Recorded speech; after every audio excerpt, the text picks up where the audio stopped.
Gasoline is one of the most consumed fuels on the planet.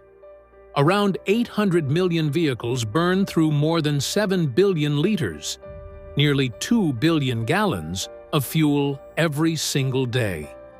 But before it ever reaches a gas station pump, that flammable liquid travels through a remarkably long, complex, and potentially dangerous manufacturing process.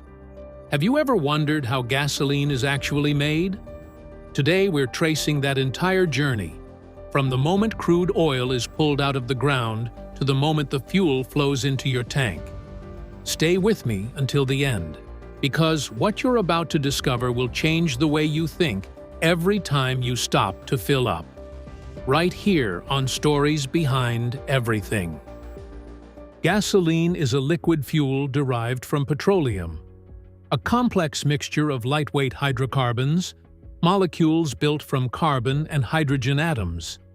It's the fuel of choice for internal combustion engines powering cars, motorcycles, and small aircraft across the world.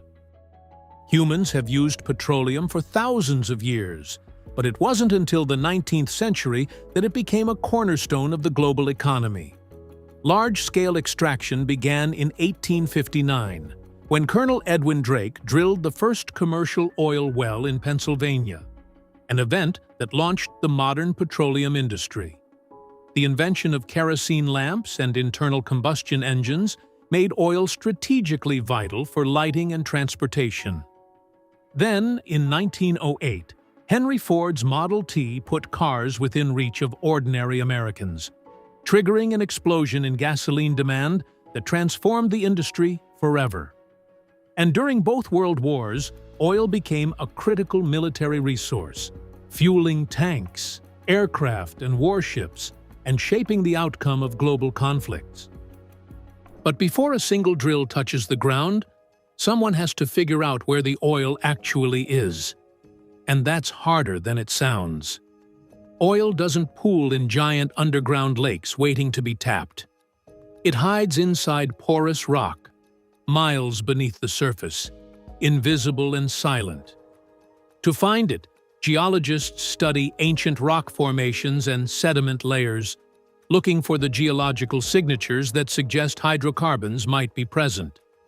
Then comes seismic surveying, one of the most impressive detection technologies ever developed. Powerful sound waves are blasted into the earth, travel deep underground, and bounce back when they hit different rock layers.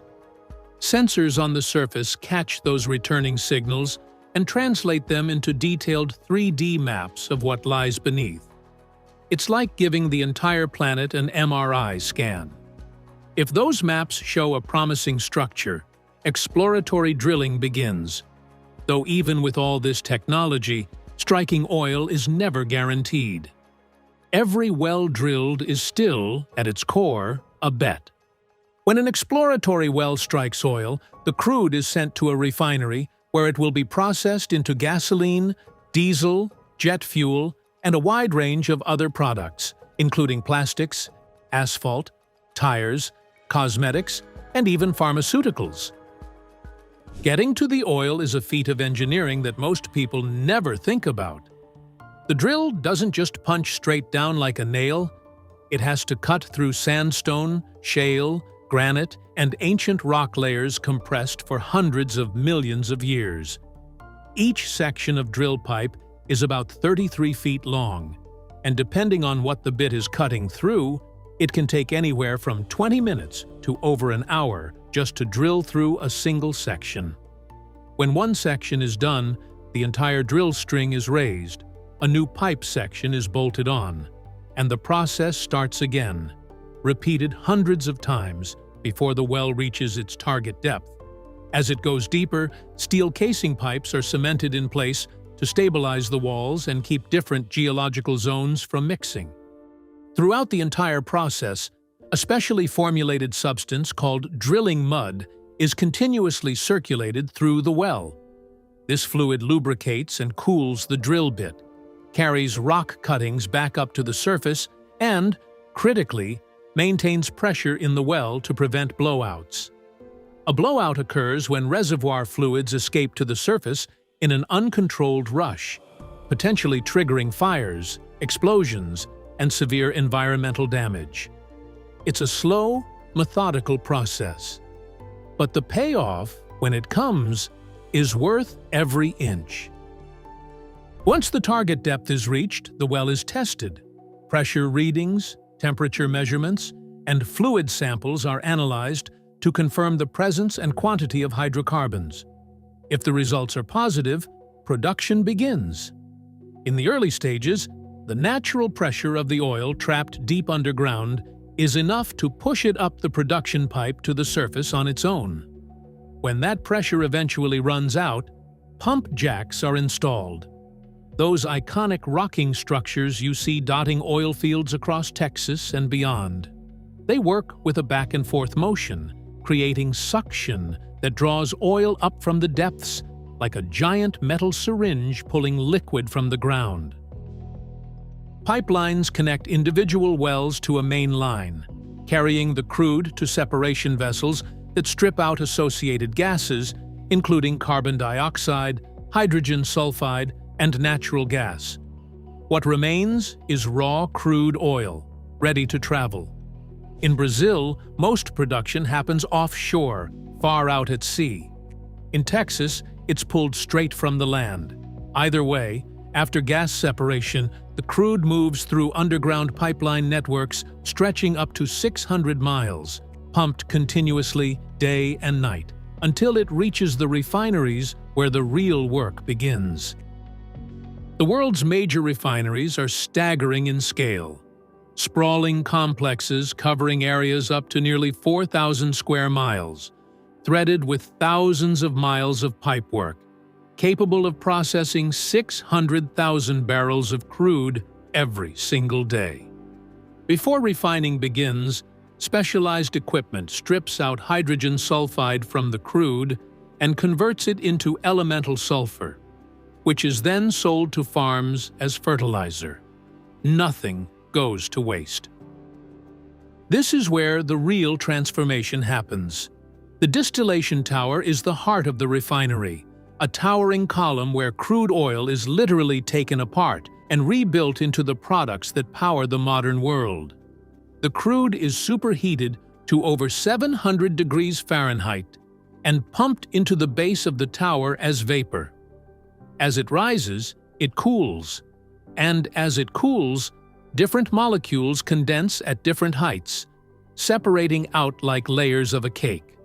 The heaviest compounds, the ones destined to become asphalt and heavy fuel oil, drop out at the bottom. Moving up the tower, diesel condenses next, then jet fuel, then kerosene. And near the top, where temperatures are lowest, the lightest molecules condense into gasoline.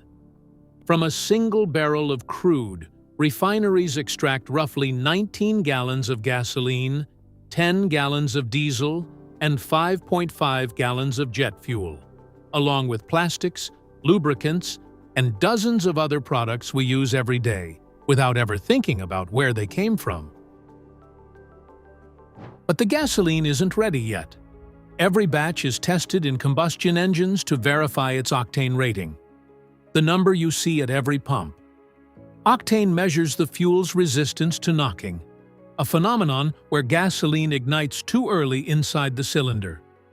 The test results are fed back to the refinery in real time, and if the fuel doesn't meet the standard, it goes back for adjustment. Only when it passes does the gasoline get cleared for distribution. With quality confirmed, valves open, and the gasoline flows through underground pipelines to loading terminals, where the final and perhaps most dangerous leg of the journey begins. Filling a tanker truck is far more hazardous than pumping gas into a regular car. The metal body of the truck builds up static electricity during loading, and a single spark near gasoline vapor can trigger a catastrophic explosion. To prevent this, tanker trucks are fitted with grounding cables that discharge static buildup, and overflow sensors that cut the flow the instant a tank reaches capacity. A secondary pipe system, the vapor recovery line, captures gasoline vapors released during loading, preventing them from drifting into the atmosphere. Every day, around 1 million gallons of gasoline roll out of refineries across the country on tanker trucks. When a truck pulls into a gas station, its hoses lock onto the underground storage tank inlets, valves open, and gravity does the rest, the fuel flowing silently down into the tanks below. The next time you pull up to a pump and squeeze the handle, that fuel has already crossed hundreds of miles, passed through fire and pressure and chemistry, and made it to you. If you enjoyed this episode, drop a like, share it with your friends, and leave a comment telling us where you're watching from. Subscribe and turn on notifications so you never miss a new upload. Thanks for watching. We'll see you in the next one.